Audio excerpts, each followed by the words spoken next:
Wow, you all really liked Alfonso, huh? Well, most of you did anyways, and that's great because so do I. And because of that, I'm here to deliver the not very long awaited sequel, this time featuring fan games, as well as a lot more stupidity. Before I dive into this, I want to state that due to the size of some of these fan games / series, I cannot cover every character. So when I get to the bigger titles, I'm going to go over some of the more notable or fun characters. So for example, I'm not going to be covering Freddy over and over again unless it's a unique variant or he has something that makes him different from regular FNAF Freddy. I also want to state that I read literally every single comment on the last video, and I know the FNAF characters are up to some crazy stuff in the books. I want to preface here though that all I really took from the books was the table flip because I used it for Freddy playing basketball. I didn't mean to downplay these characters, I just took mostly from the games because I haven't read any FNAF books in like 6 to 7 years when they were coming out with the original trilogy, and I couldn't read 60 plus stories to get every little detail. Next time I bring back FNAF though, in the case of a battle, I'll make sure to do them justice. Now, with all that out of the way, let's start somewhere simple.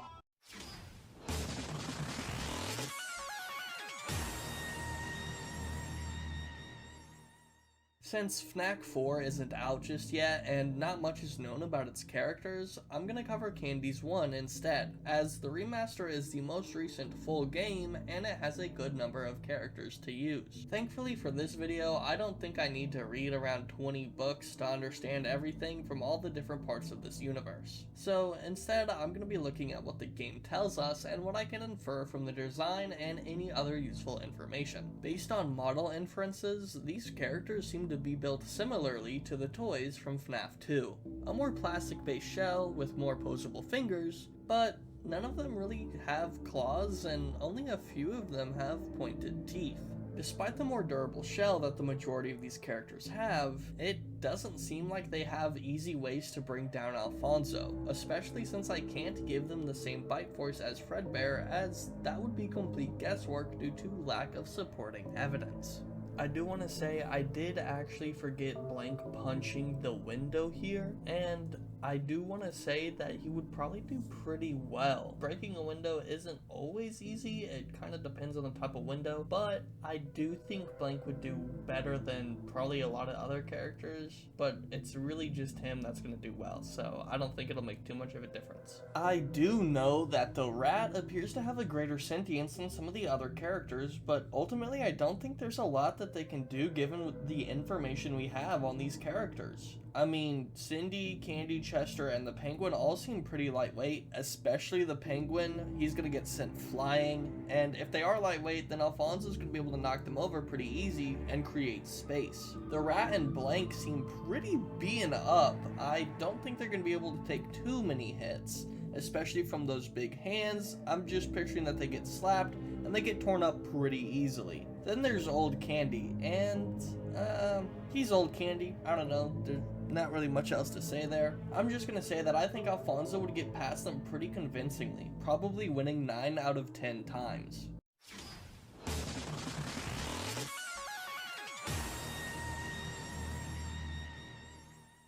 Popgo's is an interesting case, as I believe the shells of these characters are actually 3D printed, which might cause one to think they'd be rather easy to tear through, but that's not always the case for 3D printing.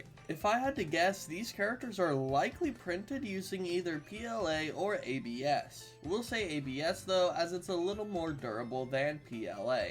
With that in mind, these characters would be fairly durable, but I'm not sure they could fight back against Alfonso. These characters do have pointed teeth, however their jaws don't appear to open up very wide, and unless this is retconned in the reboot, the creator of them literally is the man who suffered the bite of 87.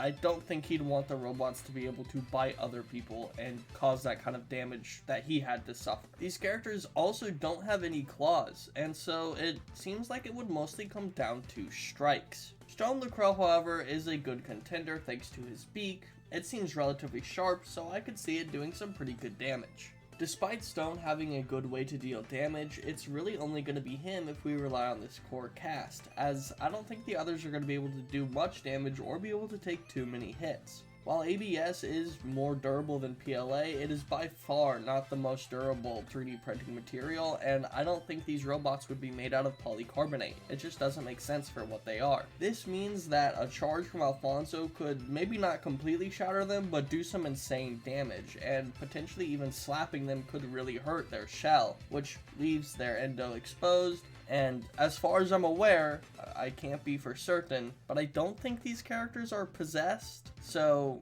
I'm assuming if the endo is taken care of, then the robot in turn can no longer fight back. Now there are some more characters that have been revealed for the game, and those are the false animatronics. Now how real these characters are, I'm not too certain, but I also don't care. If they're a figment of imagination, that's fine. I just think it'd be fun to include them. False Freddy and False Balloon Boy are the only characters that are fully revealed, and False Freddy seems to be the more dangerous of the two. They're both big bodies, but False BB has no claws and no teeth, so I think he's more distraction bait while False Freddy puts work in. I suppose he could try and strike him or maybe strangle him, but his arms seem really skinny and maybe potentially frail, and so I think Alfonso would be able to stop him pretty easily. I do think Alfonso could overpower these two, as he's likely the stronger being in that room. False Freddy does good damage, of course, but once he's down, I think Alfonso just wins it. I also believe he's the more likely victor in this instance than the two false characters are. I will admit though, with all of them, it could be very different, but with only the two that we have fully revealed to us, I think Alfonso wins it probably 8 to 9 times out of 10. They just don't stand much of a chance.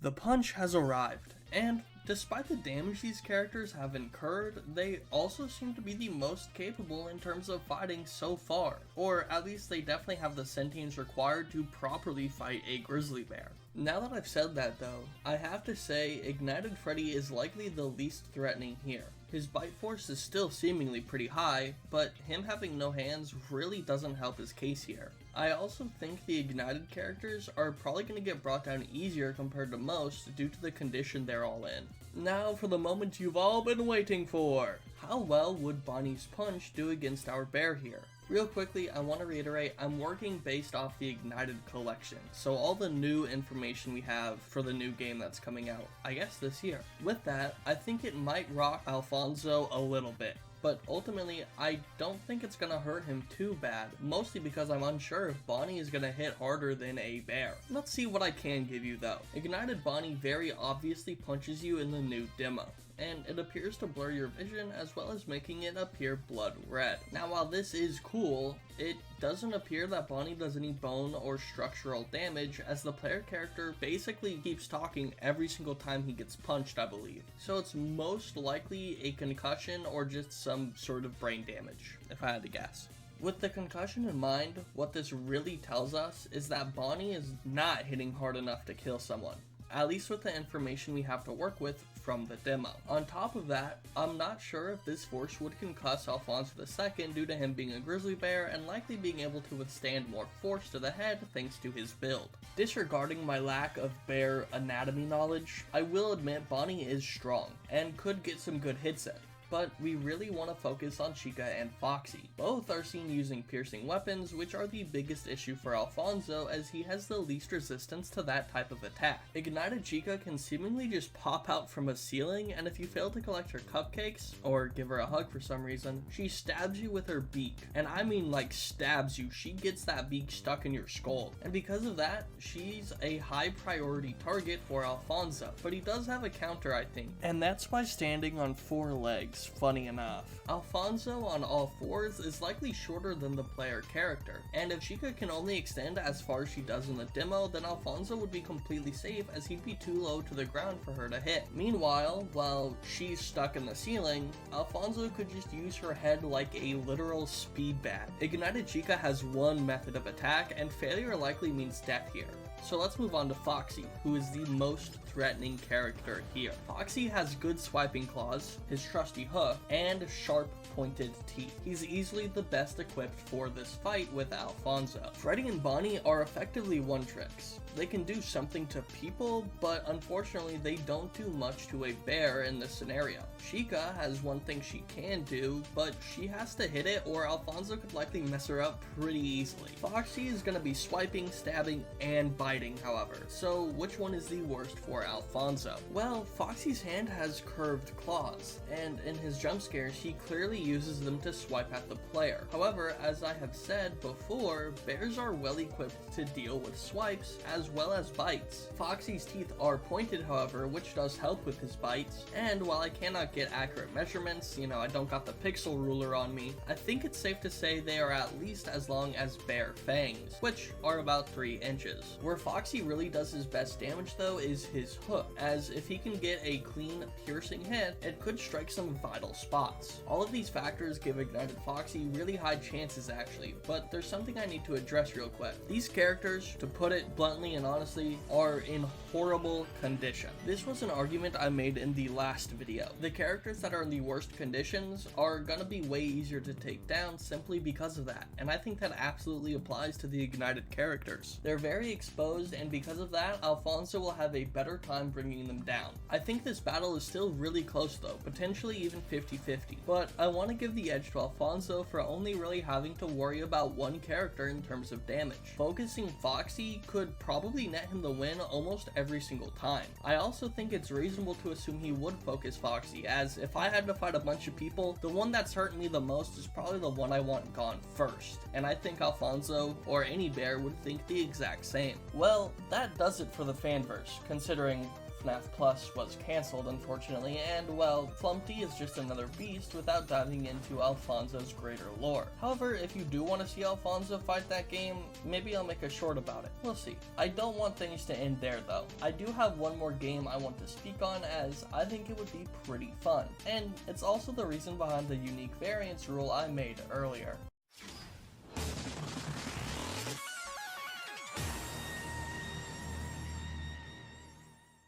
Now, things are getting a little wacky, huh? So, what exactly will I be looking at for Day Shift? Well, I got a couple characters I want to take a look at, but first let's start with one that got commented about in the Dayman. As the Dayman, Freddy Fazbear has access to light-based powers such as Piercing Light, Pure Light, and Healing Light. Now, these moves are pretty self-explanatory. They're light-based attacks, or a way to heal himself when in a pinch. However, that brings me at a sort of an impasse. I can't honestly tell you that the light-based powers do anything to anyone that is not the Nightman. That means that it is essentially just Withered Freddy against Alfonso at that point if he has none of his light powers. If he can use the light powers, then I think Alfonso could still attack and beat the Dayman, as the attack descriptions have the Dayman either piercing with light or attacking with light. And unfortunately, I think in this case, it means the light from the sun and not light in the form of a laser. Now, theoretically, the Dayman could stall long enough for Alfonso to die of skin cancer, but I don't see that happening anytime soon. Up next, I would cover Henry, as he's a pretty important figure that Alfonso could fight, but all Henry does in his fight is bully and berate the characters, and honestly, Alfonso just wouldn't care. With Henry basically doing nothing, let's get into the real shenanigans, because I want to talk about Godred. Godred is a being who has arms meant to snap human necks. He makes up a percentage of the cause of all of Freddy's problems. If he visits you twice, he will drag you, kicking and screaming, into the night, and it's been said that, and I quote, God has died and Godred killed him. So there's a lot to unpack here. First, let's cover the arms. Obviously an impressive feat, and it's nice to have something exact for a change. But if the extent of the arms is snapping human necks, then I'd say he couldn't snap Alfonso's neck, as, well, you know, he's a bear and not a human. Now, realistically, bear necks probably just aren't as easy to snap in general, but I couldn't tell you for certain, I haven't tried. Now, as for visiting you while you slumber and dragging you off, at face value, it seems again to be something he can do to people, but there's no proof or evidence supporting that he could do this to a bear, leading me to believe that once again, Alfonso is safe. Now, that could all change, however, if we take the phone guy's word as truth when he states that Godred killed God. But unfortunately for Godred, he's never met someone like Alfonso Cornwall II. This would be no ordinary battle for Godred, even if he has killed God. Alfonso Cornwall II is no ordinary bear either. With the power of the 7 Fonzos, he becomes Omega Alfonso, and from there, it would be a total wash. It's not even close. After Godred, there's only one character left I want to talk about, and that's the real Fredbear. I don't think they'd actually fight though. Alfonso doesn't fight because he's evil, but because it's the life he's forced to live. If Alfonso could, he would set the kids free so they can have their happiest day. He's a kind-hearted bear, and the real Fredbear would see that, and that's why I don't think they'd fight. Well, that's about it for Day Shift. I couldn't cover all 6 zillion characters, so I looked at some of the more interesting ones, at least in my opinion. Obviously, there's other cool characters I could have talked about, but this was the better path narratively, and so I followed it. I could have talked about, Jack or Matt. I know everyone loves Matt, but this is just what felt right to me. With that said though, oh, shit. In my heart of hearts, I always knew it would come to this. And let's be real for a second. We can't have Alfonso fight fan games without discussing the GOAT of fighting in FNAF fan games. First up, I need to address something important. Alfonso could beat Phantom Tupac or Phantom Biggie to become a rap god. After doing so, he could also bring down Springtrap while summoning other powerful bears from the Cornwall family, including the legendary Alfonso I. If Alfonso traveled back in time, he could also beat Michael Jackson and Snoop Dogg, or Tupac, while he was alive of course. Finally, Alfonso would easily be able to get the sacred weapon that shall for now go unnamed. As for the more important bouts, could Alfonso beat the refurbished characters? That's actually a tough question, as not only are they the 4 classics, but they're led by Freddy Fuckboy himself, and all of them can do some crazy stuff. Chica can revive and heal her teammates, Bonnie can use backup bash, and real ones will know why that's a very strong move. Foxy can force you to walk the plank, which could end up paralyzing you, and Freddy himself can put you to sleep if he feels like being nice that day. Otherwise, he can use Top Hat Toss, or, alternatively, Death Inhale. Alfonso would have to use the power of the 7 Fonzos here in order to beat these guys easily. But, funny enough, I think he can do it without the Fonzos, as he has a trump card. He's capable of turning his hat into a nuclear warhead, which will allow him to bring down all of the refurbished characters at once in one devastating attack. Now that he's taken out Freddy, he'll have to stop the Enragement Child, and ultimately, the way Freddy is able to stop him is through the power of the world. Here, however, I think this fight would be long and grueling. With the power of the 7 Fonzos and the help of all the bears on Earth though, I think Alfonso could win. However, then he'd have to face his greatest challenge yet, Cranky Kong. I'm gonna be honest and say Alfonso probably won't beat Cranky Kong. In the game, he's literally unbeatable even with hacks. And even with max power Alfonso, the battle would likely become an endless stalemate at best. Sadly, Alfonso just can't win. It's taken all this time, but we finally found someone who can compete with max power Alfonso. That is until he gets stronger by the next arc or something. I mean, who really knows what can happen. With that said though, I want to say thanks real quick, as Alfonso has brought a lot of love and new people to the channel. So thanks for watching and joining the ride. If you want to be a part of the greater community, I and some others hang out pretty frequently in the Discord server, so feel free to join that. With the shameless plug out of the way, I hope you all have a super duper fantastic day, and I'll see you all next time.